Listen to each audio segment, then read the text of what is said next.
Scorpio, ito po ang ganap sa inyo sa buwan ng September. Kung hindi kayo ang tinutukoy, maaaring ibang Scorpio po ang tinutukoy sa reading ha. Simulan na po natin. Ano ang ganap sa mga Scorpio sa buwan ng September? Ganap sa mga Scorpio sa buwan ng September.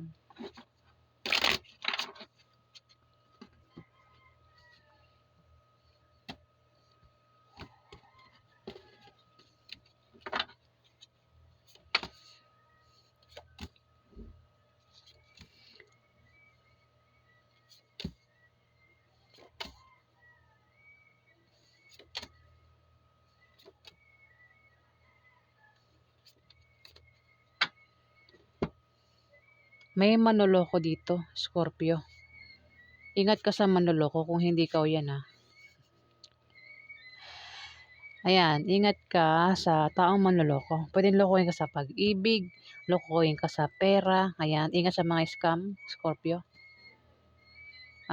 Kung ano man pwedeng gawin ng taong ito sa'yo. Kasi ang taong ito ay mapagsamantala. Kung hindi ikaw yan ha, Scorpio. Kasi pwede rin naman na ikaw yan. Pwede ikaw yung manloko dito ha. Hindi naman nilalahat. Ang iba lang na Scorpio. Kasi meron akong kilalang Scorpio na siya yung nanloloko dito. Nanloloko ang taong yun sa pera. Yung kilala kong Scorpio. Ayun, kung hindi ikaw yan ha. May taong manloloko dito. Ingat ka sa manloloko. Ingat sa mga scam. Ingatan yung pera mo. Huwag basta-basta magtitiwala, Scorpio. Pero kung magka-problema ka man sa buwan ng September, nandiyan lang yung taong pwedeng karelasyon mo o kapartner mo ang taong ito na palagi nakasuporta lang sa'yo at siya yung nagbibigay ng lakas loob mo, Scorpio. Dito, Seven of Hearts. Ayun na nga, mukhang sa pag-ibig. Sumunod yung Seven of Hearts. Mukhang panloloko ito sa pwede rin sa pamilya. Kasi Seven of Hearts, may pabago-bago ng feelings ang taong ito, Scorpio. Ayan, may tao raw ang pabago-bago ng feelings. Pwedeng ikaw o yung karelasyon mo. Pwede may third party. Pag malayo ito sa'yo, kung asawa mo yan, Scorpio, ito ay nanliligaw o nagpapaligaw. Pwedeng ito ay may kachat, may katawagan, Scorpio. Pwedeng karelasyon mo, ikaw. O kung nagkakaroon ng away, minsan kinakampihan ka, minsan hindi. Minsan pinapaniwalaan ka, minsan hindi. Yun o. May pabago-bago ng feelings. Pwedeng ikaw yung karelasyon mo dito, Scorpio.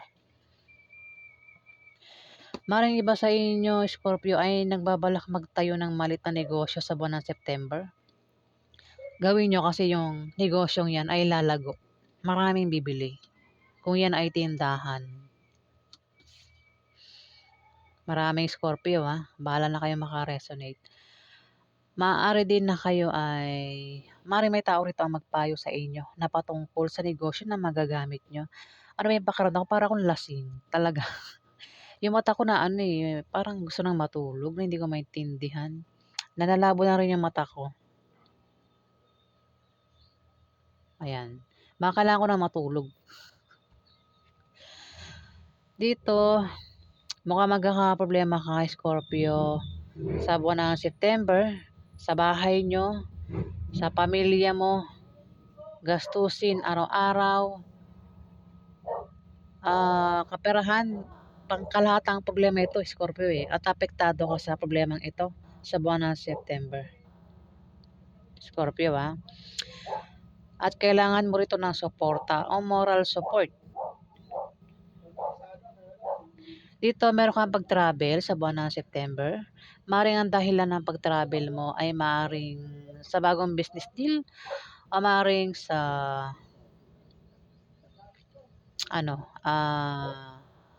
nakabili ka ng bagong bahay o lilipat ka ng bahay, Scorpio. Ang iba sa inyo, Scorpio, ay magkakaroon ng mabulaklak na partnership o engagement sa buwan ng September. Kung problema naman ng iba sa inyo, yun nga, nandiyan lang yung kapartner nyo o ang inyong karelasyon na palagi nakasuporta lang sa inyo. Yun din yung lakas loob nyo. Magkakaroon din kayo ng mga maliit na pagbabagong mararanasan. Yan yung mga improvements na galing sa trabaho nyo o galing sa pakikipagrelasyon nyo. Scorpio, pwedeng masama o mabuti yan. Talaga yung mata ko parang high. Hindi ko maintindihan. Parang inaantok yung mata ko. Nasasagap ko po ang pakiramdam ni Scorpio. Ano paghanap kay Scorpio sa buwan ng September? Kung puyat, matulog na.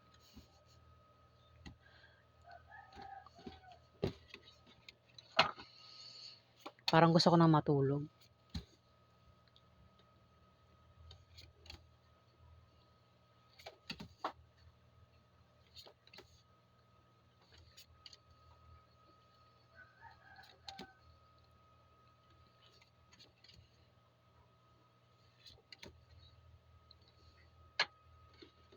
Nandalabo talaga yung mata ko ha. Mukhang magkakasakit yata ako sa mata, no? Nanalabo ang mata ko.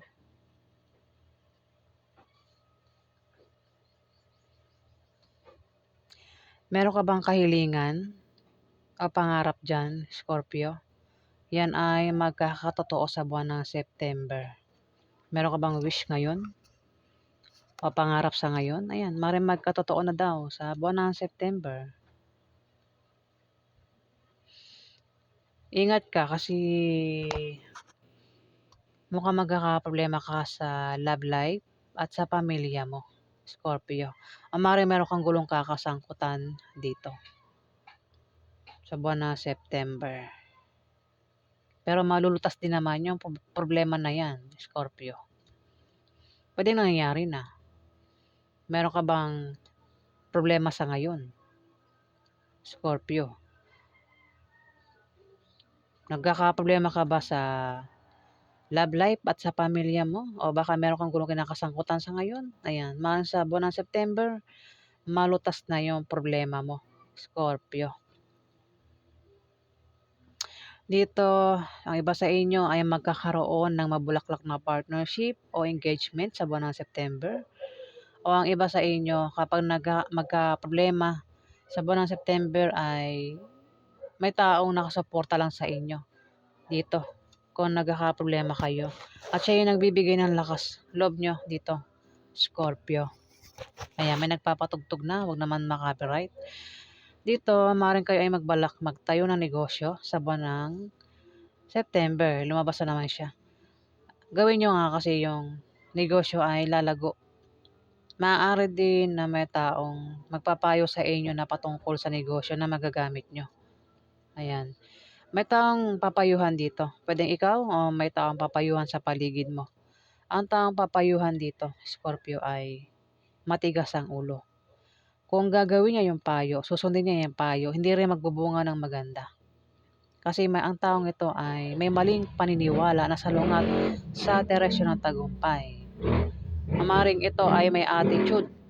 Ang taong ito, pwedeng ikaw, Scorpio, o may ganyan sa paligid mo, may attitude. Maaaring dahil sa style ng pamumuhay niya kung bakit hindi ito makausad sa buhay, hindi makaangat.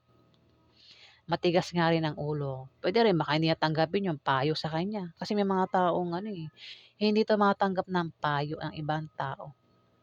Kaya hindi rin makausad sa buhay. Six of Clubs. Kung meron ka negosyo, Scorpio, may pag-angat. Kung nagbabalakan kayo magtayo ng negosyo, magagawa nyo at magtatagumpay kayo sa buwan ng September. Kung kayo naman ay may trabaho, Scorpio, maaari daw po kayong ma-promote o maaaring dagdagan ang sahod nyo. At kung nagbabalak kayong magtayo ng negosyo at wala kayong pampuhunan, kailangan nyo ng pera, may tao magbibigay sa inyo dito, Scorpio. Pampuhunan, o maaaring bigyan kayo ng pera, pwedeng kaibigan nyo o galing sa kamag-anak nyo. Kung may utang ka, maaaring makabayad ka na sa utang mo, o may umutang sa iyo, maaaring mabayaran ka na sa utang, Scorpio. Tumapat yung Ace of Hearts. Pwedeng diyan ka nagkakaproblema, pwedeng may utang ka ba, Scorpio? Ayan, maaaring makabayad ka na sa utang mo kung may utang ka sa buwan ng September. Ayan, basta nakatapat ang Ace of Hearts sa Ace of Clubs. Dito kasi problema ito eh. Ito naman yung solusyon. Six of Clubs sa pinaka-problema mo sa buwan ng September, Scorpio. Dito, may tao mamimili. Pwedeng ikaw o yung karelasyon mo.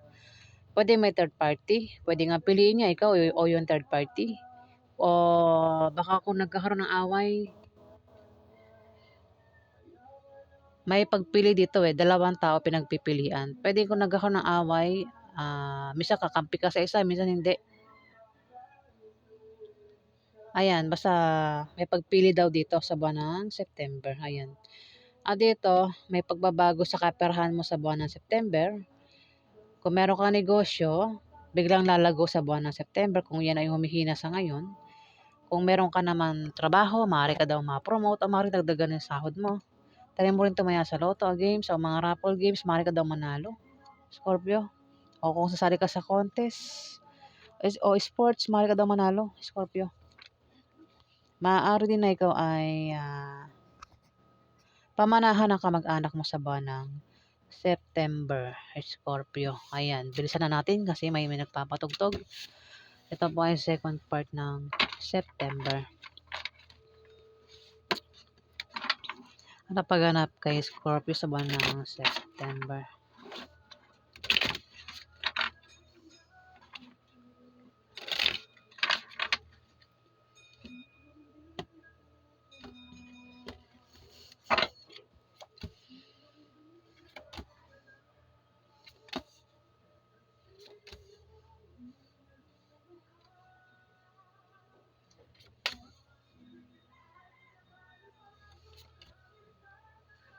Dito, ingat ka, Scorpio, kasi may hadlang dito. May hadlang. Pwede yung hadlang nito ay magbigay sa iyo ng problema sa buwan ng August. Kaya ikaw ay magkaka-problema dito. Ang taong ito ay maaaring naiinggit sa iyo. Pwedeng Martes din ito, Scorpio. Pwedeng ito ay magkalat ng fake news, siraan ka sa buwan ng September. Ayan, bibigyan ka niya ng problema sa buwan ng September, Scorpio. Ingat ka sa kanya. Ayan o. At magkakaproblema ka talaga. Apektado ka sa problemang yan sa buwan ng September, Scorpio. Pwede niya rin ang gagawa ng paraan para mabago yung takbo ng kaperahan mo. Kung meron kang negosyo, maaaring siraan yung negosyo mo, Scorpio, ng taong ito. Kung meron kang trabaho, pwede ito yung taong ito yung gagawa ng paraan para matanggal ka sa trabaho mo, Scorpio. May tao rito yung pabago-bago ng feelings at maaaring siya yan, Scorpio. Pwedeng kung nagkakaroon ng away, minsan kinakampihan ka niya, minsan hindi. Mag-ingat ka sa kanya kung sino yan Scorpio. Pwedeng member ng pamilya mo, katrabaho mo, kasama mo sa negosyo mo, pwede rin yan ay karelasyon mo, Scorpio. O kamag-anak mo. Dito, meron ka daw ka-partner. Yun nga, ka-partner sa trabaho mo o sa negosyo mo naman ang hindi mo kasundo. Kapwa mo water sign. Maring ang zodiac sign ay Scorpio, Pisces o Cancer, babae. Kung lalaki kang Scorpio. Maring machismis kayo sa buwan ng September. Kung machismis daw kayo, huwag niyo pansinin ang chismis. Hindi niyo pa lubos kilala yung ugali niyo sa isa't isa, no? Ng taong ito. Pwedeng asawa mo ito, Scorpio. Babae. O maaaring ito'y katrabaho mo o kasama mo sa negosyo mo. Hindi kayo match ng ugali. Kumbaga, salungat eh. Salungat yung ugali nyo ng taong ito, Scorpio. Pwedeng pares kayo, Scorpio. O maring ito ay Pisces o Cancer. Ang zodiac sign. Maring machismis daw kayo sa buwan ng August. September. September po tayo ah. Ayan, minamadali ko na kasi may nagpapatugtog. Baka ma-copyright. Ngayon, para magkasundo raw kayo ng taong ito, Scorpio, ay kilalanin nyo yung isa't isa para magtulungan kayo. Ayan. Dito, may 9 of clubs. Maaari ka daw makapag-asawa ng mayaman, Scorpio, kung single ka. Kahit naman may asawa. Ayan. Kasi may mga third party na sumisingit. Baka yung third party mayaman. Ayan. Patusin mo na kung yung hindi, joke lang. Maaari daw po kayo makapag-asawa ng mayaman. O, gumawa kayo ng paraan para kayo ay yumaman sa buwan ng September. Try nyo sa loto. Maaari din na kayo ay makatanggap ng pamana o bibigyan kayo ng pera sa buwan ng August. Try nyo nga rin tumaya sa loto, games, raffle games, o kung sasali kayo sa mga contest, sports, maaari daw po kayo manalo. Kung meron kayong negosyo, may pag-angat sa negosyo nyo sa buwan ng August. Kung meron kayong kahilingan at pangarap dyan, yan daw po yung magkakatotoo sa buwan ng August. Ayan. Ace of Hearts, may tao rito, pwedeng ikaw o yung asawa mo, yung karelasyon mo ang tinutukoy. Ito ay nagkakaproblema sa love life o magkakaproblema sa love life at sa pamilya niya. O baka ito ay may gulong kakasangkutan sa buwan ng September, Scorpio. Pwedeng ikaw o itong karelasyon mo, pwedeng asawa mo, Scorpio, ang tinutukoy dito o girlfriend mo. Pero maglulutas din naman yung problema niya, kung ano man yan na problemahin niya. Dito, kung kayo ay nagbabalak magtayo ng negosyo, ayan, magagawa nyo, magtatagumpay kayo. Kung wala kayong pera pampuhunan, may magbibigay daw sa inyo ng pera, lalo na pampuhunan, Scorpio. Kung may negosyo na kayo, may pag-angat nga, may paglago. Kung kayo naman ay may trabaho, maaari kayo ma-promote o maaaring dagdagan na sahod nyo. Kung may utang ka, Scorpio, maaaring makabayad ka sa utang mo. O may umutang sa inyo, maaaring makabayad sa utang nyo, Scorpio. Dito, 5 of Spades, may darating sa inyo na opposition at obstacle pero panandalian lang. Pwedeng yan ay pwedeng pagkamalan yung hadlang. Kasi yan ay blessing in disguise na maring pagkamalan yung hadlang. Maging sensitive daw kayo dahil nga yan ay blessing at hindi hadlang. Ayan, Scorpio. Maaari din na kayo ay ma-depress at maging negative ang pananaw nyo sa buhay kasi nga magkakaproblema kayo dito sa buwan ng September. Ayan, maaari maging negative ang pananaw nyo sa buhay at maaari ma-depress nga kayo dito, Scorpio. Dito, 9 of Spades. Maring babang yung moral at mangangailangan ka ng suporta, Scorpio. Pinag-iingat din kayo sa aksidente. Ayan, sa buwan ng September. At ingatan nyo yung kalusugan nyo, Scorpio, dahil maaari daw po kayong magkasakit sa buwan ng September. Huwag din daw po kayong gumawa ng masama sa iba para hindi kayo malasin. Kung may gagawa sa inyo ng masama, ayan, maaaring yung tao ito ay malasin. Ayan. So, yan po ang ganap sa inyo, mga Scorpio, sa buwan ng September. Ito yung last part ng September. Ayan. Kung nagustuhan niyo pong aking reading, huwag kalimutan mag-like at mag-subscribe. At sa mga subscriber po, maraming salamat po. Ayan. Tapusin na natin kasi may nagpapatugtog. Ayan. Maraming salamat, guys.